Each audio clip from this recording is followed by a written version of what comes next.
Doctor Siva காணொலி நேயர்களுக்கு வணக்கம். இப்பொழுது 4 முனைகளில் நம்மளுடைய விவாதத்தை எடுத்து செல்லலாம் என்று விரும்புகிறேன். அதில் முதன்மையாக இருப்பது தளபதி விஜய் தமிழக முதல்வருடைய மனைவி விவாகரத்து சம்பந்தமான வழக்கை வாபஸ் பெற்றுவிட்டார்கள். அது குறித்து நம் கருத்து என்ன என்பதை நான் விளக்குகிறேன்.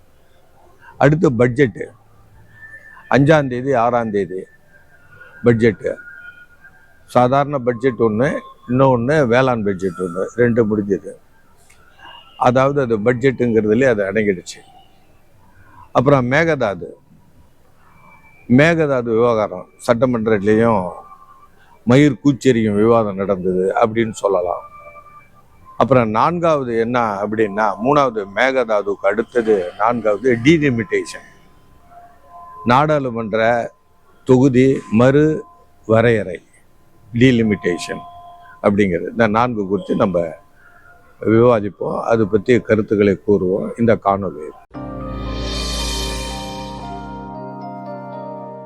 முதல்ல எனக்கு மற்றற்ற மகிழ்ச்சி, விஜய் அவர்கள் பதவி ஏற்கும் பொழுது அவருடைய மனைவியும் சஞ்சய் ஜேசனும் ஷாஷாவும் 2 பேரும் குழந்தைகளும் இல்லாமல், மனைவி இல்லாமல் பதவி ஏற்றது என்பது மனதில் எனக்கு ரொம்ப வருத்தமாகவே இருந்தது. அதாவது மகிழ்ச்சியாக இருக்க முடியல. அந்த மகிழ்ச்சி அவர்கள் யாருக்கு உரியதோ அவர்கள் இல்லாமல் அப்படின்னு.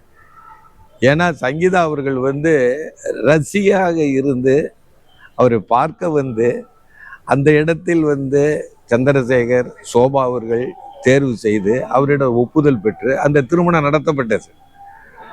அது ஒரு யோகோபித்த மனம் ஒத்த திருமணம், இருமணம் கலந்த திருமணம். அதே இதை இன்னொன்று பார்க்கலாம், ரொம்ப பேர் மறைச்சிட்டாங்க. அவங்க கொடுத்த விவாகரத்து இதில் கொடுத்துருந்தாலும் அவங்க தான் விவாகரத்து கேட்டாங்க தவிர தளபதி விஜய் அவர்கள் கேட்கவில்லை. அது யாரும் ஹைலைட் பண்ணுறதில்லை. அது காரணம் என்னன்னா, எல்லாரும் அரசியல்.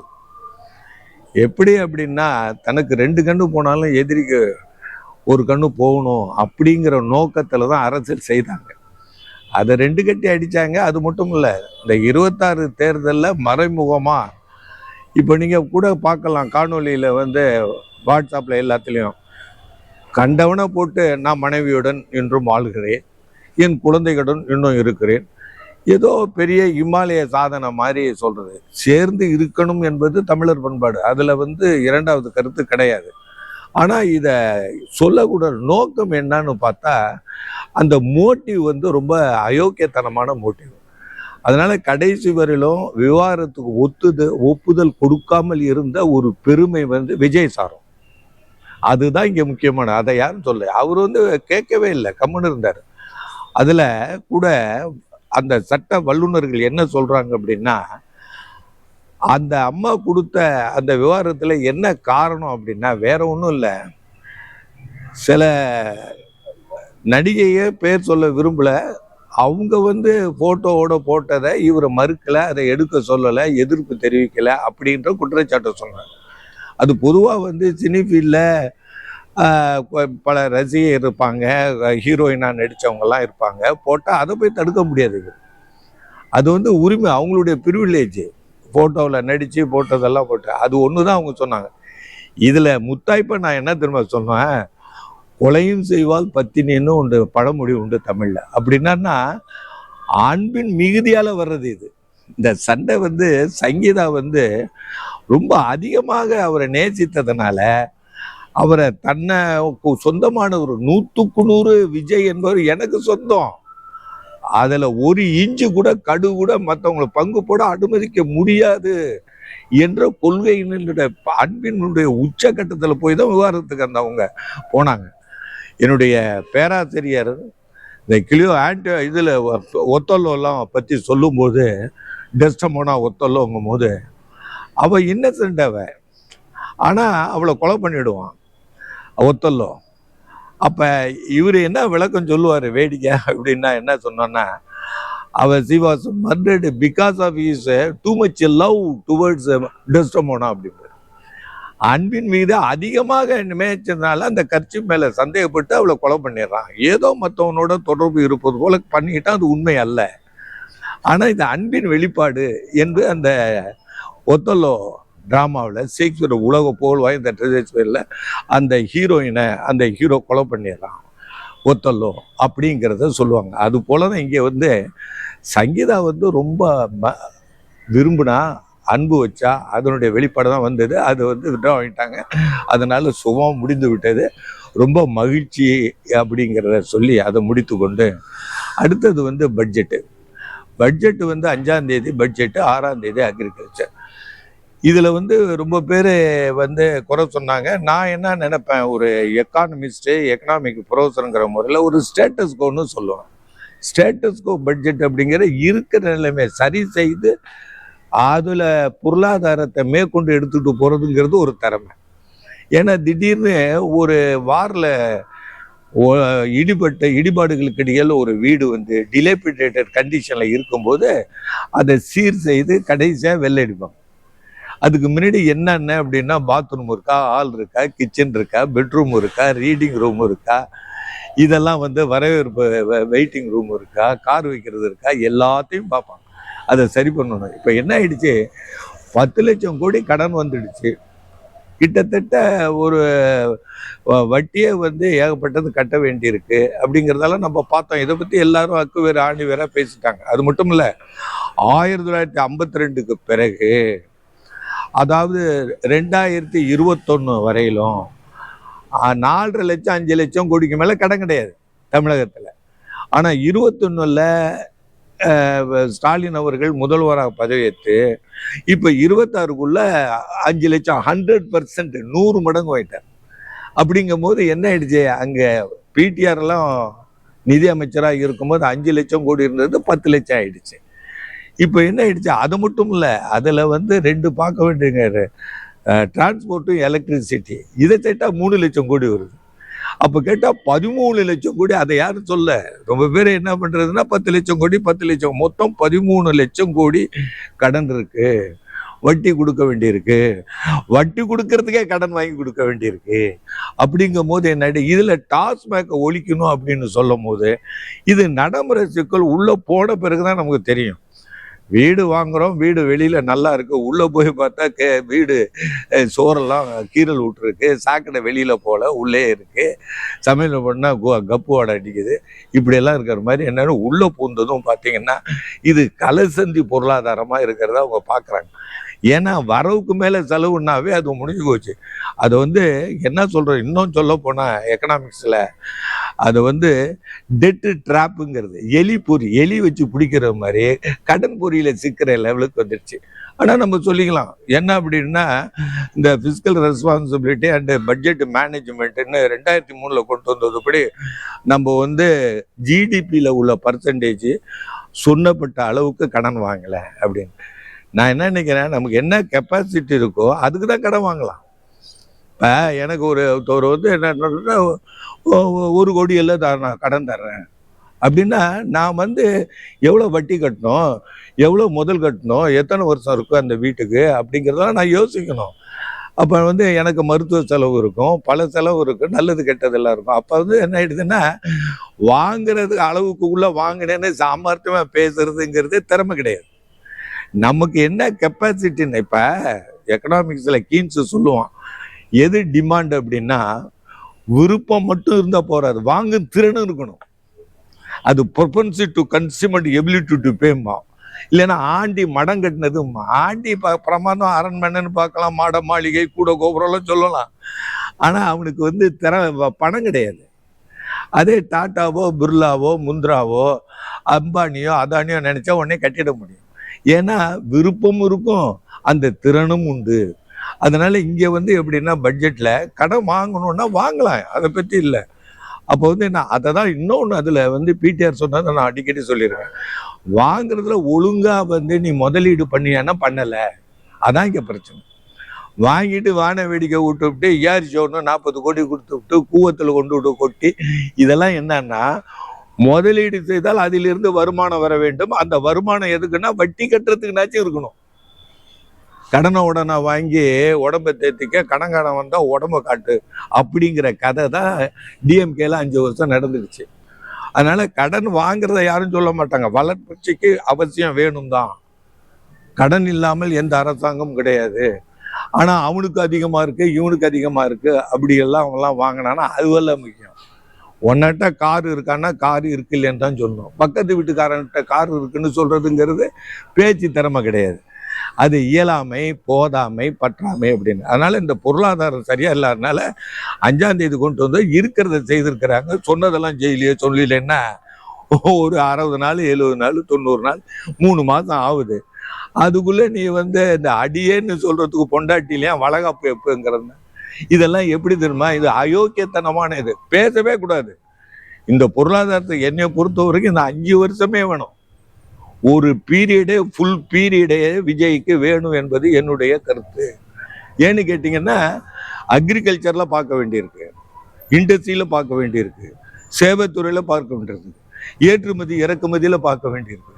ஆனால் இதில் என்ன ஒன்று சொல்லுவோம் அப்படின்னா, இப்போ வந்து மாண்டேக் சிங் அலுவாலியாவை வந்து ஆகுமெண்டிங் த ரெவென்யூங்கிறது வருமாய், இன்கம், ஈல்டு, வருமானத்தை வந்து எப்படி பெருக்கிறது, ஏன்னா கடனை எல்லாம் போக்குறதுக்கு அப்படிங்கிறதுக்காக அவர் தலைமையில் ஒரு குழு 5 பேர் போட்டிருக்காங்க.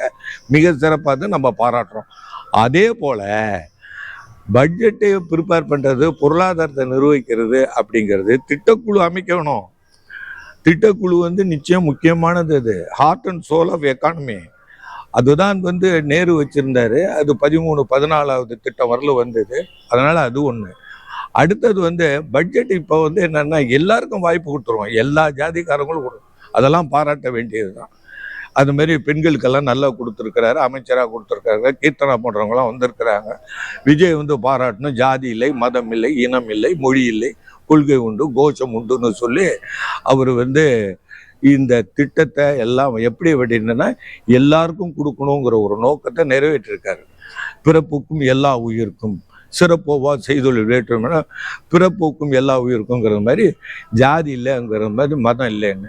இவர்கிட்ட சி ஜோசப் விஜய் அப்படின்னு எல்லாம் போட்டிருக்காரு. அவருக்கு அதெல்லாம் இல்லை, சர்வ மத, அவர் வந்து அக்பர் போல இருந்துட்டார் அப்படின்ட்டு. ஆனால் இங்கே என்ன அப்படின்னா, இந்த பட்ஜெட்டை பற்றி நானுடைய கருத்து என்ன சொல்கிறேன்னா, இன்வெஸ்ட்மெண்ட் இல்லை ரொம்ப. அப்போ வந்து இன்வெஸ்ட்மெண்ட்டு என்ன ஆகிடுதுன்னா, இன்வெஸ்ட்மெண்ட்டு 20% குறைஞ்சிருக்கு அப்படிங்கிறாங்க. வருவாய் வந்து அப்போயே குறைஞ்சி போச்சு, அரசாங்கத்துக்கு வர வருவாய் குறைஞ்சிருக்கு, அதை பெருக்கணும். இதுக்கு தான் மாண்டேக் சிங். அதே போல் இந்த பட்ஜெட்லாம் பெருக்கிறதெல்லாம் சாதாரணவங்கெல்லாம் வந்திருக்காங்க. அவங்க இன்ஜினியராக இருக்கலாம், ஸ்பேஸ் எக்கனாமிக்ஸ் வேறு. அதை வந்து நினைவு வந்து எக்ஸ்பர்ட்டை வச்சுட்டு தான் பட்ஜெட்லாம் தயார் பண்ணணும். நம்ம அப்படி பார்த்தா அக்ரிகல்ச்சர் தான் முதல் இடத்துக்கு வரணும். இப்போ ஒன்றும் இல்லை, ஏஐ வந்துக்கெல்லாம் ஏற்பாடு பண்ணியிருக்காங்க பல இது. ஆனால் ஸ்கூல்லேயே மொத்தத்தில் போனால் அதற்கு ஏகப்பட்ட பணம் கொடுக்கணும். ஏன்னா சும்மா வரல. இப்போ சாட்ஜிபிடியோ அல்லது பர்ப்ளெக்சிட்டியோ அதாவது கிளாடோ எதோ போட்டாலும் அவங்களுக்கு பணம் கொடுக்கணும். அதனால் இப்போ என்ன சொல்கிறோம்ல, இதில் மனிதனுக்கு பணம் கொடுத்து செய்ய வைக்கிறதை விட ஏஐனுடைய செலவு அதிகமாகுது அப்படிங்கிறதெல்லாம் வருது. அதனால் வளர்கின்ற ஒரு மாநிலத்தில், ஏழை நாட்டில் இதெல்லாம் கணக்கில் எடுத்தோம் நிச்சயம் எடுத்துக்குவார், அதுக்குள்ள ஆலோசனை. ஆனால் பொருளாதாரத்தை நிர்வகித்ததற்கு திரும்பவும் வந்து சரியான பொருளாதார அறிஞர்கள் வைத்து தமிழ்நாட்டை சேர்ந்த தமிழறிஞர்கள் இருக்கணுங்கிறது முக்கியம். அதனால இது அக்ரிகல்ச்சர் பட்ஜெட் போட்டாங்க. இப்போ பெரிய விவசாயம்லாம் புதுசாக கட்சிக்காரன் ஜாதிக்காரன்லாம் சேர்ந்து விவசாயம்னு சொல்லி வம்பு வளர்த்துக்கிட்டு இருக்கோம். நான் என்ன நினைப்பேன், இவெல்லாம் மூட்டைக்கு 20 ரூபாயிலேருந்து 50 ரூபா வாங்கலாம், இவெல்லாம் எங்கே போயிருந்தான்? இப்போ வந்து உடனே வந்து விவசாய சங்கம் அங்கெல்லாம் பேசுனானே, அப்போ லஞ்சம் கொடுத்துவிட்டு கம்முன்னு செத்த நான் செருப்பை கடிச்சது மாதிரி எங்கே பார்த்தாலும் இருந்துவிட்டு, இப்போ விஜய்னு வந்துட்ட பிறகு இவர் என்ன சினிபியிலேருந்து வந்துட்டார், இவருக்கு ஒன்றும் தெரியாதுன்னா, இன்னைக்கு நிலைமை எப்படின்னா, நான் வந்து 80 வருஷம் 75 வருஷம் 90 வருஷம் பார்ட் பண்ணெல்லாம் புரட்டி போட்டு விட்டாரு.